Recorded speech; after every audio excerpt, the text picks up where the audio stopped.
Қалай текстке сапалы озвучка жасауға болады? Жасанды интеллект арқылы әрине.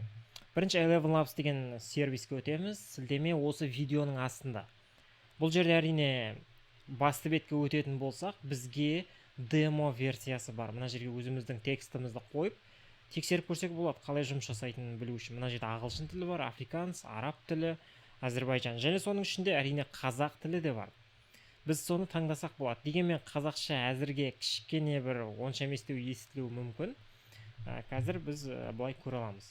Эльдорадо туралы. Эльдорияның ежелгі елінде басталады.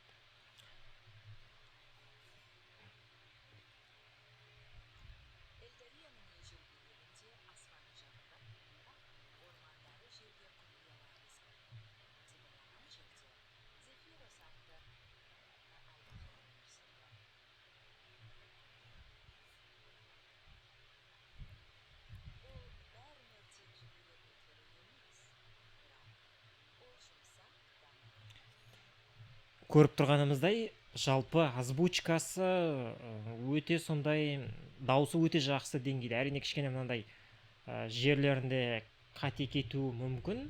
Бірақ енді адамдардың көпшілігіне қарағанда мына жерде озвучка шынымен өте жақсы жұмыс жасайды. Ағылшынша болатын болса, бұл өте сапалы.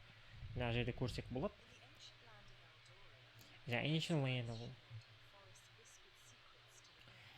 Енді байқап отырғанымыздай, жалпы адамдардың өзінің көпшілігінің даусынан бұл жақсы. Мынаны басып жүктеп алсаңыз болады. Мына жерге бірінші қазақшаны таңдайсыз. Егер сізге қазақша керек болатын болса, орысша керек болса, орысшаны таңдайсыз. Өзіңіздің текстіңізді қойсаңыз болады. Плейді басасыз, әрі қарай жүктеп алсаңыз болады. Қосымша бұл сервисте даббинг деген бір өте қызық сондай функция бар. Мысалға мынау Нарендра Моди, Индияның премьер-министрі, басып ағылшынша версиясын көрсек болады. Одан кейін жасанды интеллект арқылы осының даусымен ол хинди тіліне аударған. Міне көріп тұрғанымыздай.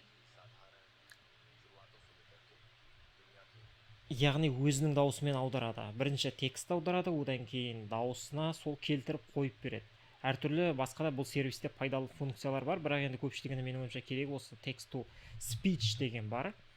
Басқа сервистерге қарағанда бұл әлдеқайда тиімді, соны қолданып көрсеңіз болады. Мен өзім осыны, менің жағдайымда енді бұны Enki-дегі жаңағы, мен қазір ағылшынша үйренетін кезде Enki-ге озвучка жасау үшін осыны қолданамын. Сізде енді әртүрлі мақсатта қолданып көрсеңіз болады. Сілтеме осы видеоның астында.